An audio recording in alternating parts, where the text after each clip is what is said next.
உலகம் முழுவதும் உள்ள சன்லை தொலைக்காட்சி நேயர்களே, உங்கள் அனைவருக்கும் வணக்கம். இது நாட்டு மருத்துவம், நலம் தரும் மருத்துவம். எல்லோருக்கும் ஏற்ற பக்க விளைவில்லாத பாதுகாப்பான பணச்செலவுகள் இல்லாத மருத்துவம். எளிய மருந்துகளை இந்த நிகழ்ச்சியிலே நாம் ஒவ்வொன்றாக பார்த்து பழகி பயன்பெற்று வருகின்றோம். இன்று சில மருத்துவ குறிப்புகளை நாம் தெரிந்து கொள்வோம்.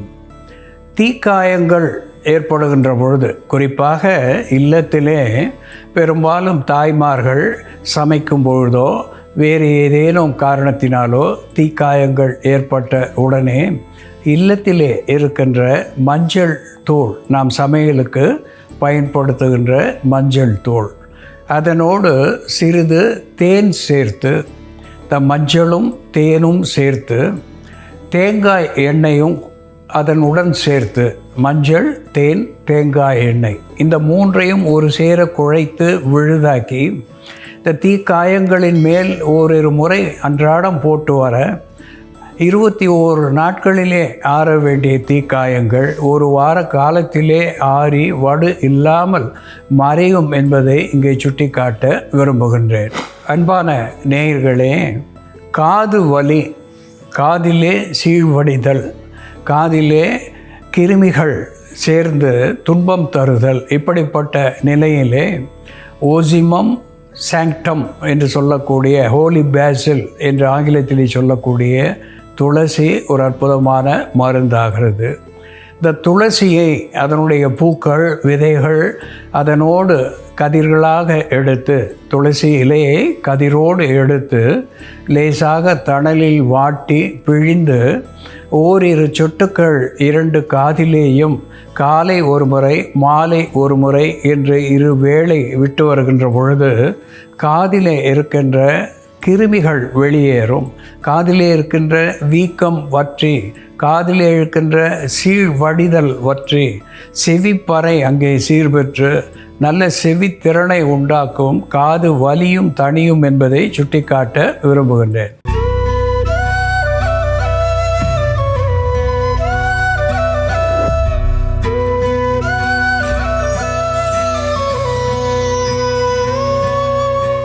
அன்பான நேயர்களே, பிப்பர் லாங்கம் என்று தாவர பெயராலே சுட்டப்பெறுவது, லாங் பெப்பர் என்று ஆங்கிலத்திலே சொல்லப்பெறுவது, பிப்பிலோ என்று தெலுங்கு பாஷையிலேயும் பிப்பலி என்று வடமொழியிலேயும் பெயரை பெற்றிருக்கிறது.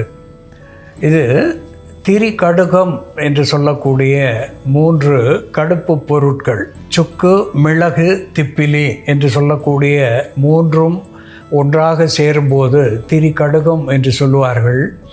அது உடலில் உள்ள மேற்புற பகுதி, தொப்புளுக்கு மேலே இருக்கின்ற முக்கியமான பகுதிகளுக்கு அற்புதமான மருந்தாகி நோய் எதிர்ப்பு சத்துவத்தை தரக்கூடியதாகவும் நல்ல விதத்திலே இயங்கக்கூடியதாகவும் செய்யக்கூடிய ஒன்றாக இந்த திப்பிலி விளங்குகிறது. இது சாதாரணமாக கபம் என்று சொல்லக்கூடிய சளி, ஈழை என்று சொல்லக்கூடிய கெட்டியான சளி, இவற்றையெல்லாம் கரைத்து வெளித்தள்ளக்கூடிய ஒரு எக்ஸ்பெக்டோரண்ட் என்கின்ற மருத்துவ குணத்தை பெற்றிருக்கிறது. ஒரு ஸ்டிமுலண்ட் என்கின்ற வகையிலே தூண்டுவிப்பனாக இருந்த உள் உறுப்புகளினுடைய செயல்திறனை தூண்டக்கூடிய ஒன்றாக திகழ்கிறது. நுண்கிருமிகளை போக்கக்கூடிய, குறிப்பாக வைரஸ் என்று சொல்லக்கூடிய நுண்கிருமிகளை போக்கக்கூடியதாக விளங்குகிறது. ஆண்மையை பெருக்கக்கூடியதாக, குறிப்பாக விந்து நீர்த்த நிலை, விந்து நீர்த்த நிலையை போக்கி விந்து கெட்டிப்பட இது உதவுகிறது. அதனோடு கூட விந்துவனுடைய உயிர் அணுக்களுடைய எண்ணிக்கையை அதிகப்படுத்துகிறது. அதனுடைய பயணத்தன்மை என்கின்ற மொட்டிலிட்டியை அதிகப்படுத்துகின்றது. இதனாலே ஆண் மலடு என்கின்ற மென் இன்ஃபெர்டிலிட்டி என்கின்ற நிலையிலிருந்து இது விடுதலை தருகிறது. காம விருத்தியாக விளங்குகிறது. அகற்றுவாய்வு அகற்றியாக விளங்குகிறது. சளி போன்றவற்றை கரைத்து வெளித்தள்ளக்கூடியதாக திகழ்கிறது. குருதி ஓட்டத்தை அதிகப்படுத்துகிறது. பசியை தூண்டுகிறது, குமட்டல், வாந்தி இவற்றிலே இருந்து விடுதலை தருகிறது. இப்படி இந்த திப்பிலி பல்வேறு நோய்களை போக்கக்கூடிய ஒன்றாக இருக்கிறது. இதை எப்படி மருந்தாக்கி பயன்படுத்துவது என்று செயல்முறையிலே பார்ப்போம், வாருங்கள். நேயர்களே, நாம் இன்னைக்கு திப்பிலி செடியோட மருத்துவ குணங்கள் என்ன, திப்பிலி செடியோட பாகங்களை நம்ம எப்படி மருந்தாக பயன்படுத்துறதுன்னு பார்க்கலாம். பொதுவாக நம்ம மருத்துவத்திற்கு நாட்டு மருந்து கடையில் கிடைக்கக்கூடிய இந்த திப்பிலி காயை தான், உலர்ந்த காய், பதப்படுத்திய காயை தான் நம்ம மருந்தாக பயன்படுத்துவோம். ஆனால் திப்பிலி செடியோட எல்லா பாகங்களுமே மருந்தாக யூஸ் பண்ணலாம். நமக்கு சளி, இருமல் போன்ற பிரச்சனை இருக்கும் பொழுது, ஃப்ளூ இன்ஃபெக்ஷன்லாம் இருந்ததுன்னா இந்த திப்பிலி இலைகளை தண்ணீரில் போட்டு அதோட மஞ்சப்பொடி போட்டு நம்ம கொதிக்க வச்சு ஆவி பிடிச்சிட்டு வரும் பொழுது, நம்ம இன்ஃபெக்ஷன் ஆன உடனே ஆரம்ப நிலையில் நோய் இருக்கும் பொழுது நம்ம ஸ்டீம் பண்ணாலே நமக்கு அந்த இன்ஃபெக்ஷன் கண்ட்ரோல் ஆகிடும். சிவியர் கோல்டு இருக்கும் பொழுது நம்ம தொடர்ந்து ஸ்டீம் எடுத்துக்கலாம். மூக்கடைப்பு, தலைபாரம் போன்ற பிரச்சனையிலேருந்து நல்ல ரிலீஃப் கிடைக்கும். இப்போ நம்ம திப்பிலி வேரை பயன்படுத்தி சளி, இருமலுக்கான ஒரு மருந்து தயார் பண்ணலாம். இந்த திப்பிலி செடி வெற்றிலை செடி மாதிரி தான், எளிமையாக வளர்க்கக்கூடிய ஒரு செடி தான். தொட்டிலேயே நம்ம வீட்டு தோட்டத்தில், மாடி தோட்டத்துலாம் கூட இந்த திப்பிலி செடியை வளர்க்கலாம். வெற்றிலை எப்படி நம்ம வளர்க்குறோமோ அதே மெத்தட் தான் இதுக்கும். இந்த திப்பிலி செடி நல்லா வளர்ந்ததும் பார்த்தோம்னா இந்த மாதிரி காய்கள் வரும். இந்த காய்களை எடுத்து நம்ம உலர்த்தி வச்சு பொடி பண்ணி யூஸ் பண்ணிக்கலாம். இந்த மருந்து செய்ய தேவையான பொருட்கள் திப்பிலி வேர், இலை, காய், இதில் எது இருக்கோ நம்ம அதை யூஸ் பண்ணிக்கலாம். லவங்கம், கற்பூரவல்லி இலை, தேன். நம்ம ஒரு பாத்திரத்தில் 3 லவங்கம், 3 திப்பிலி, ஒரு வேளைக்கான மருந்து ஒருத்தருக்கு தயார் பண்ணுறதுக்கு 3 லவங்கம், 3 திப்பிலி, இவை இரண்டையும் லேசாக வறுத்து இடிச்சிடலாம். நமக்கு பல்வலி இருந்ததுன்னா கூட இந்த மருந்தை எடுத்துக்கலாம். பல்வலி ஸ்டார்ட் ஆகும்பொழுதே இதை எடுத்துட்டோம்னா இமீடியட்டாக கண்ட்ரோல் ஆகிடும். கம் ப்ளீடிங்க்கு, அதே மாதிரி த்ரோட் இன்ஃபெக்ஷன், சோர் த்ரோட் இருந்ததுனாலும், தொண்டை வலி, தொண்டையில் இறுக்கம் போன்ற பிரச்சனை இருந்தாலும் ஆரம்ப நிலையிலே எடுத்துட்டோம்னா ஒருவேளை நம்ம மருந்து சாப்பிட்டோம்னாலே சரியாயிடும். இப்போ நம்ம வறுத்து வச்சுருக்க இந்த லவங்கம் மற்றும் திப்பிலி இவை இரண்டையும் லேசாக இடிச்சிடலாம்.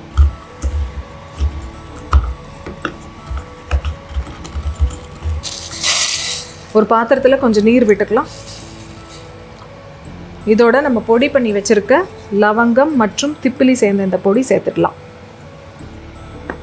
2 கற்பூரவல்லி இலை, நல்ல துளிர் இலைகளாக இருந்ததுன்னா 2 இலை சேர்க்கலாம்.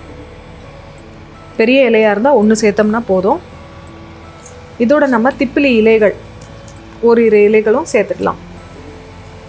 திப்பிலி இலைகளை சாறு எடுத்து அதோட மஞ்சப்பொடி மற்றும் தேன் சேர்த்து நம்ம சாப்பிடும்பொழுது 10 மில்லி அளவு திப்பிலி இலை சாறு, மஞ்சப்பொடி ஒரு 1/4 தேக்கரண்டி அளவு, 5 சொட்டு தேன் மிக்ஸ் பண்ணி சாப்பிடும்பொழுது கபத்தை கரைத்து வெளித்தள்ளக்கூடிய மருந்தாக அது செயல்படும். சாராக நம்ம குடிக்க முடியலனாலும் வெந்நீரில் அந்த சாறை டைரெக்டாக மிக்ஸ் பண்ணி அந்த வெந்நீரை பருகுனாலும் அதே எஃபெக்ட் நமக்கு கிடைக்கும். திப்பிலி வேர், இந்த திப்பிலி வேரை நம்ம வாதம் அதிகமாக இருக்கிறவங்க பாலில் அரைச்சி குடிச்சிட்டு வரும்பொழுது வாதத்தை கட்டுப்படுத்தக்கூடிய மருந்தாக இது செயல்படும். அதே போல் அதிக தாகம் இருக்கிற போதும் நம்ம இந்த திப்பிலி வேரை, எக்ஸசிவ் தர்ஸ்ட் இருக்கும் பொழுதும் நம்ம திப்பிலி வேரை பாலில் அரைச்சி குடிக்கும் பொழுது அந்த அதிகப்படியான தாகத்தை கட்டுப்படுத்தக்கூடிய மருந்தாக இது செயல்படும். சளி, இருமல், மூச்சிறைப்பு போன்ற பிரச்சனை இருக்கும் பொழுது நம்ம இந்த திப்பிலி இலை, திப்பிலி பொடி, லவங்கம், கற்பூரவல்லி இதெல்லாம் சேர்த்து கொதிக்க வச்சு நம்ம இதை ஆவி பிடிப்பதற்காகவும் பயன்படுத்தலாம். இதையே நம்ம உள் மருந்தாகவும் குடிக்கலாம். இந்த மருந்து இப்போ தயாராகிடுச்சு, இதை வடிகட்டிடலாம்.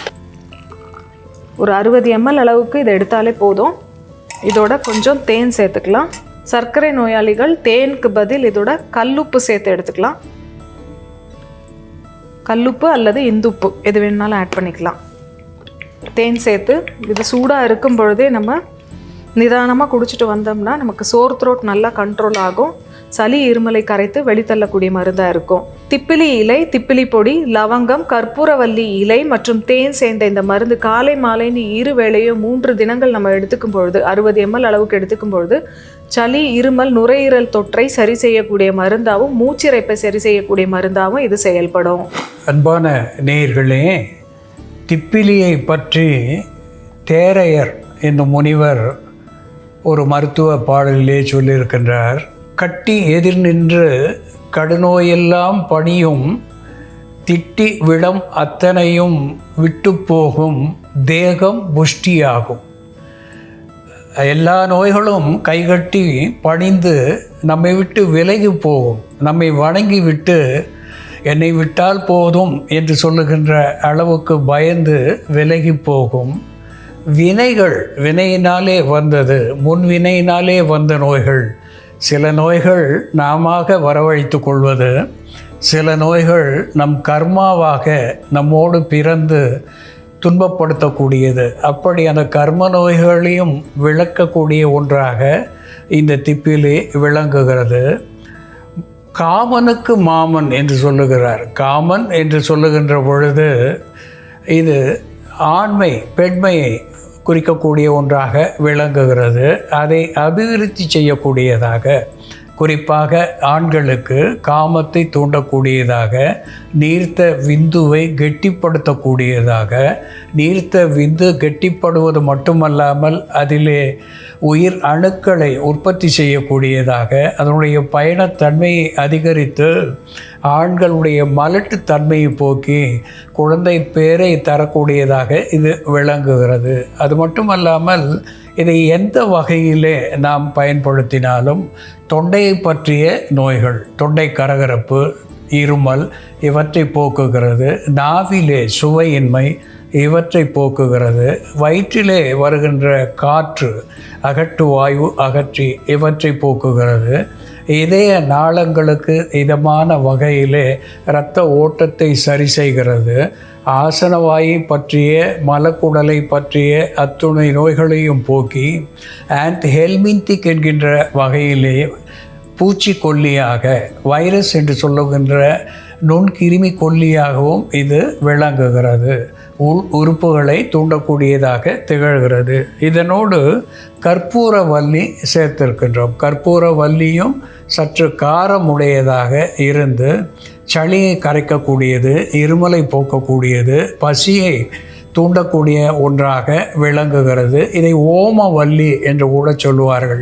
ஓமத்துக்கு இணையாக இது இருந்து நுண்கிருமிகளை போக்குகிறது, நோய் கிருமிகளை தாக்குகிறது, செரிமானத்தை சீர் செய்கிறது, இதய ஓட்டத்துக்கு இதமான சூழ்நிலையை தருகிறது. இதனோடு லவங்கம் சேர்த்திருக்கின்றோம். பிப்பர் லாங்கம் என்று சொல்லக்கூடிய லவங்கம் ஒரு ஆன்டி வைரல் கார்மினேட்டிவ் என்கின்ற மருத்துவ குணத்தை பெற்றிருக்கிறது. நுண்கிருமிகளை போக்கக்கூடியதாக திகழ்கிறது.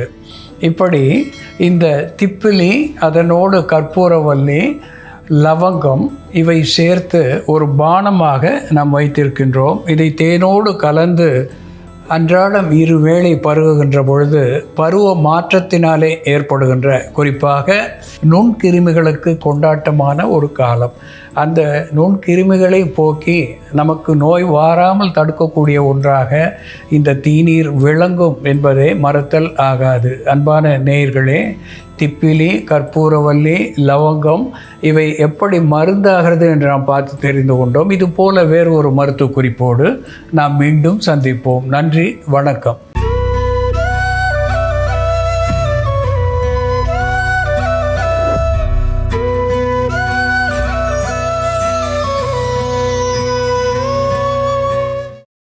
இன்னும் பல வீடியோக்களை காண சன்லைஃப் சேனலை சப்ஸ்கிரைப் பண்ணுங்க.